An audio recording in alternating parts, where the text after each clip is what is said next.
Okay, let's jump right into this. For decades, we essentially built these massive digital moats around our corporate networks. We relied heavily on firewalls, VPNs, physical boundaries, basically doing whatever it took to keep the bad guys out. But let's be real, in today's cloud-first work-from-anywhere world, those traditional network boundaries are completely dead. They just don't exist anymore. So if the network is no longer the perimeter, what on earth is? Well, the answer is your identity. Identity is the modern front line of defense. Mastering it isn't just some optional nice-to-have anymore. It's absolutely foundational. Welcome to The Explainer. Today, we are going to completely break down Microsoft Entra ID, which, you probably remember as Azure Active Directory. We're taking this whole thing from first principles right through to practical enterprise implementation. So whether you're an identity architect in the making, or maybe you're actively grinding away preparing for the SC300 certification exam, this explainer is designed to give you that deep, structural understanding of how modern identity actually works under the hood. Here's our agenda for today's journey. We'll start off with Entra ID first principles, move into mastering hybrid identity sync, look at securing access and devices, then managing enterprise applications. After that, we'll hit troubleshooting and monitoring, and finally wrap up with a practical lab challenge. All right, Section 1, Entra ID First Principles. Before we start building anything, we really need to lay down that conceptual foundation to understand what Entra ID actually is, and honestly, what it isn't. Because there is a huge architectural difference between legacy and modern identity. If you've spent any time working with on-premises Active Directory domain services, you're super used to a hierarchical container structure, right? Trees, forests, organizational units, the whole shebang.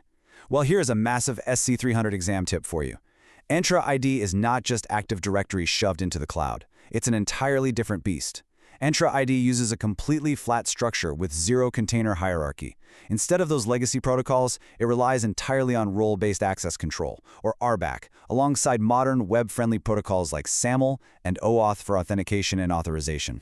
And because this flat structure is literally accessible right over the open internet, we absolutely must adopt a zero-trust approach.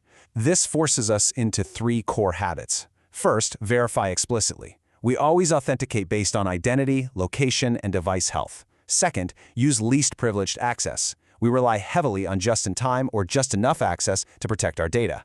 And third, you just have to assume breach. You want to minimize your blast radius and segment access so that if one single account gets compromised, the whole kingdom doesn't come crashing down. Moving on to Section 2, Mastering Hybrid Identity Sync. The reality for most of us is that enterprises aren't just born fully in the cloud. We have to connect our existing on-prem infrastructure to this new flat world. Now, when you're connecting your on-premises Active Directory to Entra ID, you've got to choose your sync method really carefully. You essentially have three choices on the table: password hash synchronization, or PHS, pass-through authentication, or PTA, and federation using something like ADFS. The crucial takeaway here is this: PHS is the recommended native method for almost every organization out there. Keep it simple. Stick with PHS unless you have a highly specific legacy security need, like having to enforce on-premises sign-in policies or needing native smart card certificate-based authentication. Only then should you really go exploring PTA or federation. But listen, before you even think about clicking sync, you have to avoid a completely massive, yet super common mistake: syncing dirty data. If you've got duplicate mail attributes or invalid characters hanging around on-prem, it is going to cause absolute chaos once it hits the cloud. Pro identity admins always use the idfix tool first. Run it to query, identify, and scrub out those duplicate or malformed attributes way before you ever establish that hybrid sync. Okay, so once your data is squeaky clean, then you run the Azure AD Connect wizard. During this setup, you're going to drop in your global admin credentials. But hey, pay super close attention to your domains here. By default, Azure AD accounts get slapped with an onmicrosoft.com suffix. To keep the user experience seamless, you really need to make sure that your on-premises user principal name suffixes exactly match the custom domains you've already verified in Entra ID, like contoso.com. It just makes logging in logical and totally frictionless for your users. All right, Section 3, Securing Access and Devices.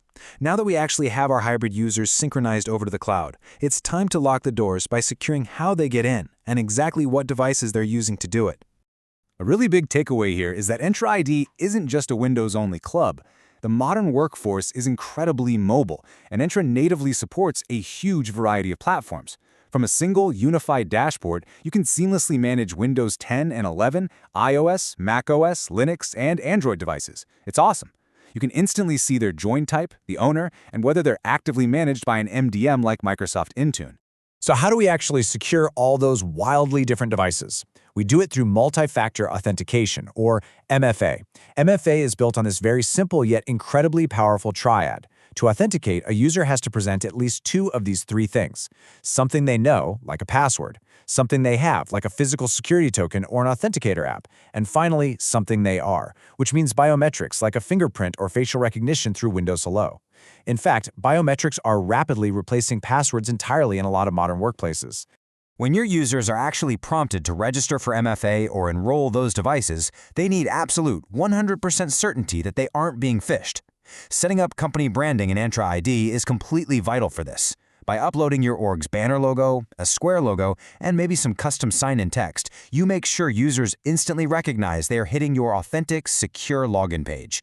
That drastically cuts down the chances of a successful credential harvesting attack. Section 4. Managing Enterprise Applications. Okay, our doors are locked and properly branded. Let's start opening some controlled windows for our third-party and line-of-business applications. When we start integrating SaaS apps, think Salesforce for example, into Entra ID, we absolutely have to understand the underlying protocols. This is another major SC300 exam focus, and frankly, it trips up a lot of seasoned professionals. You really must understand the difference between OpenID Connect, or OIDC, and OAuth 2.0. Think of it like this. OAuth 2.0 governs authorization. It strictly dictates what an application is actually allowed to do. OpenID Connect is a layer that sits right on top of OAuth, and it governs authentication. It proves who the user actually is. When you go in to register an application, you're putting these protocols into real-world practice by granting specific scopes or API permissions. If an app literally just needs to sign a user in, it requests the OpenID scope. If it needs to grab the user's name, it asks for the profile scope. As an identity administrator, you are the gatekeeper. By strictly limiting what scopes an app can request, you control precisely what data that app can touch. It's a direct application of our zero-trust principle of least privilege. Let's hit Section 5, Troubleshooting and Monitoring. We've built the house, we've locked the doors, and we've opened our controlled windows. Now, we need to install the security cameras so we can continuously monitor our environment. Accessing audit logs, looking at telemetry, troubleshooting sign-in issues, that should never be a free-for-all. Entra ID comes packed with dozens of highly specific built-in administrative roles. So if you need to troubleshoot, you don't just hand out global administrator rights like candy. No way. You assign specific, scoped roles like security reader or security administrator. This guarantees that the folks monitoring your environment have exactly the access they need to do their jobs and absolutely nothing more. Your day-to-day operations are going to rely heavily on monitoring those audit and sign-in logs, which lets you catch sudden spikes in user risk or weird sign-in failures. But listen, your ultimate safety net is the break glass account. Just imagine if your federation totally fails, or your one and only global admin suddenly wins the lottery and quits. You could literally be entirely locked out of your own cloud environment. That's why Microsoft highly recommends configuring at least 2 emergency break glass accounts. These should be incredibly secure, cloud-only accounts that are completely excluded from your standard conditional access policies. It's the only way to prevent a total tenant lockout. And finally, Section 6, the Practical Lab Challenge. To truly cement everything we've talked about, from first principles all the way to final implementation, it is time to put your hands on the keyboard.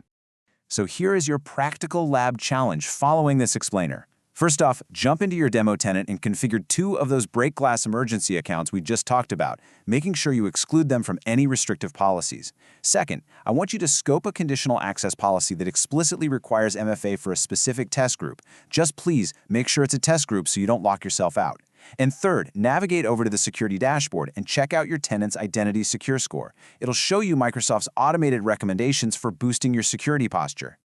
Which leaves us with this final provocative thought. As those traditional network perimeters just completely vanish, literally everything rests on how well you've configured Microsoft Entra ID. So you have to ask yourself, is your identity setup actively protecting you with least privilege and MFA? Or is a tiny, overlooked app permission just sitting there, waiting to be exploited? Dive into the lab, test your configurations, and make sure your identity is the impenetrable shield your organization desperately needs.